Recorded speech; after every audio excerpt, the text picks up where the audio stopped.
Pada kesempatan ini saya akan menjelaskan tentang urgensitas mitos dalam membangun relasi manusia dengan alam dalam perspektif Mircea Eliade.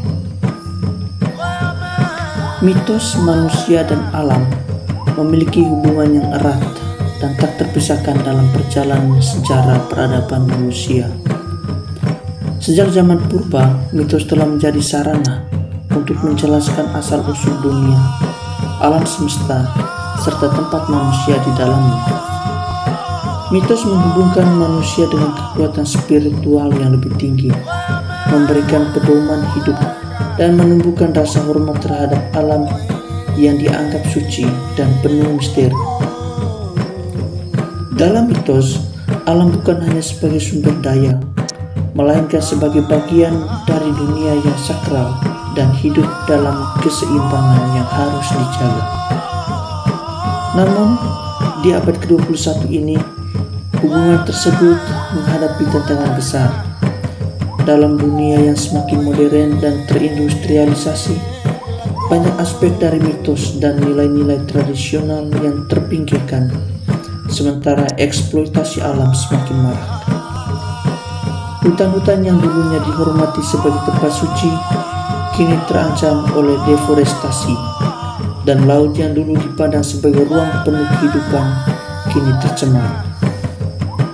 Teknologi dan kemajuan ilmu pengetahuan yang membawa kemudahan bagi manusia seringkali mengabaikan aspek-aspek spiritual yang terkandung dalam mitos yang mengajarkan keharmonisan antara manusia dan alam. Saat ini kita menghadapi krisis ekologi global yang tak terelakkan, mulai dari perubahan iklim, hilangnya biodiversitas, sehingga terancam alam yang semakin sering terjadi. Dalam konteks inilah, penting untuk merenungkan kembali nilai-nilai yang terkandung dalam mitos mengenai alam. Mitos mengingatkan kita tentang pentingnya menjaga keseimbangan dengan alam, menghormati kekuatan yang lebih besar dari kita, dan bertanggung jawab terhadap lingkungan yang menopang kehidupan kita. Sebelum saya lebih lanjut menjelaskan tentang ini, terlebih dahulu kita akan menjelaskan tentang siapa itu Mircea Eliade. Mircea Eliade hidup pada tahun 1907 hingga 1986. Adalah seorang sejarawan agama, filosof, dan novelis asal Rumania. Ia dilahirkan pada tanggal 9 Maret 1907 di Bukarest, Rumania, dalam sebuah keluarga dengan latar belakang pendidikan yang baik.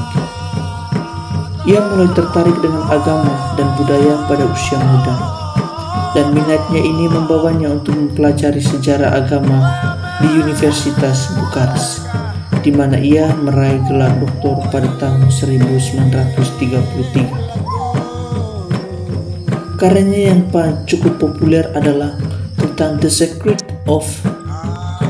and the Profane, salah satu karya paling berpengaruh dalam studi agama, di mana Eliade membahas perbedaan antara dunia sakral dan profan, dunia sehari-hari. Ia menjelaskan bagaimana manusia mengalami dunia sakral melalui ritual, tempat suci, dan pengalaman religius yang melampaui kehidupan sehari-hari. Pandangan tentang mitos dan relasi manusia dengan alam. Salah satu kontribusi besar Eliade dalam pemahamannya tentang mitos dan ritual adalah mitos adalah cara manusia menghubungkan diri dengan dunia yang transenden dan sakral.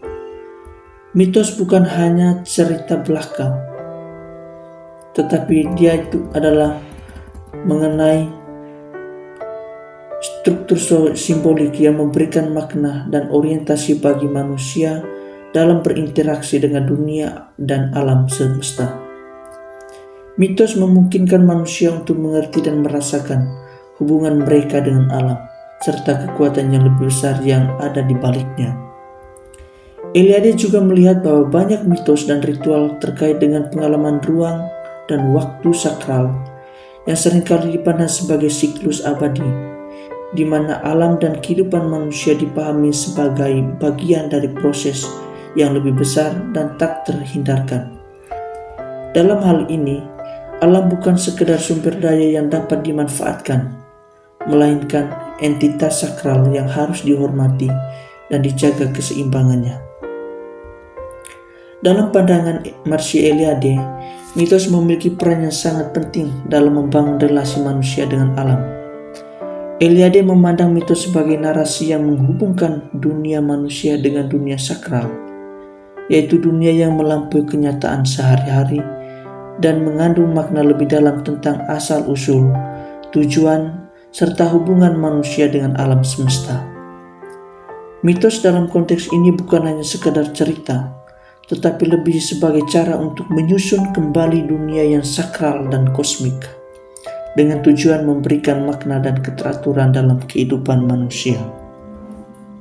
Yang berikutnya, makna mitos dalam relasi manusia dengan alam. Yang pertama, alam sebagai manifestasi kekuasaan ilahi. Dalam mitos, alam bukanlah entitas yang terpisah dari manusia, melainkan dianggap sebagai bagian dari dunia sakral yang diciptakan dan diatur oleh kekuatan yang lebih tinggi. Alam, baik itu gunung, sungai, atau hutan, dilihat sebagai manifestasi dari kehadiran ilahi atau kekuatan spiritual. Oleh karena itu, hubungan manusia dengan alam tidak hanya bersifat fisik, tetapi juga spiritual. Yang kedua, mitos sebagai pedoman untuk berinteraksi dengan alam. Mitos memberi manusia pengetahuan dan cara untuk berinteraksi dengan alam secara benar. Dalam banyak tradisi, cerita-cerita mitologis mengajarkan bagaimana manusia harus memperlakukan alam, seperti ritual untuk menghormati dewa-dewa yang menguasai alam. Oleh karena itu, mitos seringkali dihubungkan dengan praktik ritual dan upacara yang bertujuan menjaga keseimbangan alam dan hubungan manusia dengan kekuatan yang lebih tinggi. Yang ketiga, sakralisasi alam. Mitos mengubah pandangan manusia terhadap alam, menjadikannya lebih dari sekedar sumber daya yang bisa dimanfaatkan. Alam dianggap sebagai tempat yang sakral yang harus dihormati dan dijaga. Misalnya dalam banyak budaya, gunung atau sungai dianggap sebagai tempat tinggal roh, sehingga ada peraturan dan ritual khusus yang harus dilakukan oleh masyarakat untuk menghormatinya.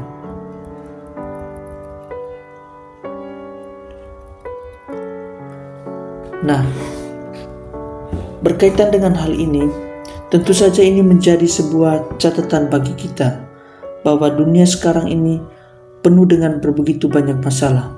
Salah satu contohnya adalah kerusakan alam karena kehilangan pemahaman mitos. Dalam dunia modern, banyak masyarakat yang kehilangan pemahaman terhadap mitos yang mengajarkan keharmonisan antara manusia dan alam. Misalnya dalam masyarakat yang semakin terindustrialisasi, tradisi dan mitos yang menganggap alam sebagai bagian dari kekuatan ilahi seringkali diabaikan. Akibatnya, eksploitasi alam secara berlebihan terjadi, seperti penebangan hutan dan pencemaran lingkungan yang menyebabkan kerusakan ekosistem dan bencana alam.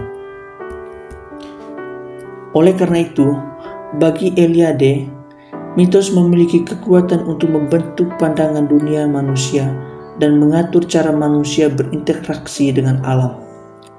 Dalam pandangannya, mitos bukan sekadar cerita fiktif, melainkan suatu pedoman spiritual yang mengajarkan bagaimana manusia harus hidup berdampingan dengan alam.